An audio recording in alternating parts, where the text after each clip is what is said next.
চলুন জেনে নিই বাছাই করা কয়েকটি গুরুত্বপূর্ণ খবর। আইফোনের জন্য শেষ গোটা পরিবার। আইফোনের কিস্তির টাকা দেওয়া নিয়ে বাবার সাথে অশান্তি, রাগ করে পাহাড়ে উঠে যান 18 বছরের কুনাল। তাকে বাঁচাতে গিয়ে খাতে পড়ে মৃত্যু বাবা ও ছেলের। এই দৃশ্য দেখে ঝাঁপ দেন মা।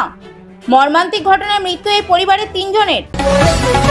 মন্দারমণিতে বেড়াতে গিয়ে সমুদ্রে ডুবে মৃত্যু পর্যটকের। বন্ধুদের সাথে স্নান করতে নেমেছিলেন মহেশতলার বাসিন্দা সোমনাথ মজুমদার। পরে তার দেহ উদ্ধার করা হয়।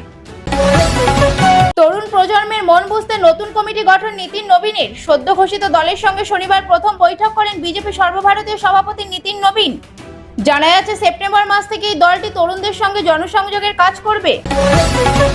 শীতলকুচিতে ইট বোঝাই ট্রাকের ভারে ভেঙে পড়ল পাকা সেতু। ফুটামারা নদীর ওপর ভেঙে পড়ে দেওশাল ব্রিজ। মালবাহী লরির ভারে ভেঙে পড়ে সেতুটি। ঘটনাস্থলে যায় শীতলকুচি থানার পুলিশ। দুর্ঘটনার কারণ খতিয়ে দেখছে পুলিশ। নোটিশ নয়, এবার সরাসরি তালা ঝোলানোর হুঁশিয়ার। কলকাতার মার্কুই স্ট্রিটে আবাসিক বাড়ির প্ল্যানে গেস্ট হাউস চালানোর অভিযোগে কড়া বার্তা পুর ও নগর উন্নয়ন মন্ত্রী অগ্নিমিত্রা পালের। নিয়ম না মেনে হোটেলে গেস্ট হাউস চললে কোনো নোটিশে কাজ হবে না, প্রয়োজনে সরাসরি বন্ধ করে দেওয়া হবে। বঙ্গোপসাগরে ওড়িশার পারাদ্বীপের কাছে ডুবে গেল পানামার পণ্যবাহী জাহাজ। জাহাজে ছিলেন 24 জন ক্রু, যার মধ্যে 20 জন চীনা নাগরিক। এখনো 25 জন নিখোঁজ, তবে 2 জনকে জীবিত উদ্ধার করা হয়েছে।